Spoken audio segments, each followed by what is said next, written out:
having Gavin was like my dream come true, to have that fourth boy to kind of complete us, and also to honor my brother, that, you know, to name him after him. It was a really significant time in our lives, and to be completely transparent, probably the happiest time in our lives as a family. It was just really a wonderful, joyous time for us. We decided to go to visit family on the U.S. mainland in Utah. We live in Hawaii, and so it was a big, exciting adventure for us. And before we left, I took Gavin into the doctor just because I wanted to make sure we had the green light go, because he was so young. I wanted to make sure he was safe to travel. And we had a great Christmas, and right after Christmas, Gavin started coughing, just occasionally. One cough here, one cough there. A few nights into that, we got a little bit more concerned than we had been before, and we decided to take him to the emergency room just to be checked. He hadn't been eating well, and so I was worried about dehydration. So when we got to the emergency room, I truly was just believed that we would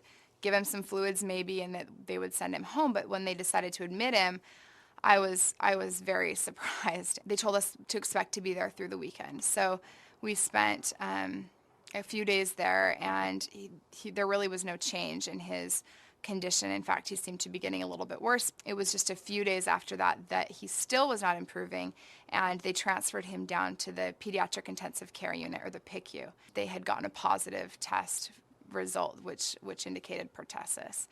And from there, it was a very quick decline. He was very ill, and it was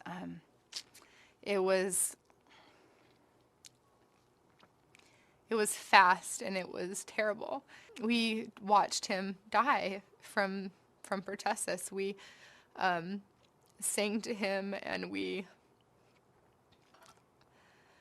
spent as much time right at his side as we possibly could. And my husband put his hand on his chest and was just feeling for those last beats of his heart. And within moments, he was gone. We left the hospital with empty arms, and it was a really terrible thing. We left, and we had to leave him there and go back to the reality that we were not whole, and we had to go and tell our sons that their brother wasn't coming home. And that was a terrifying thing to have to do as a parent, to go and tell your sons that their brother is dead.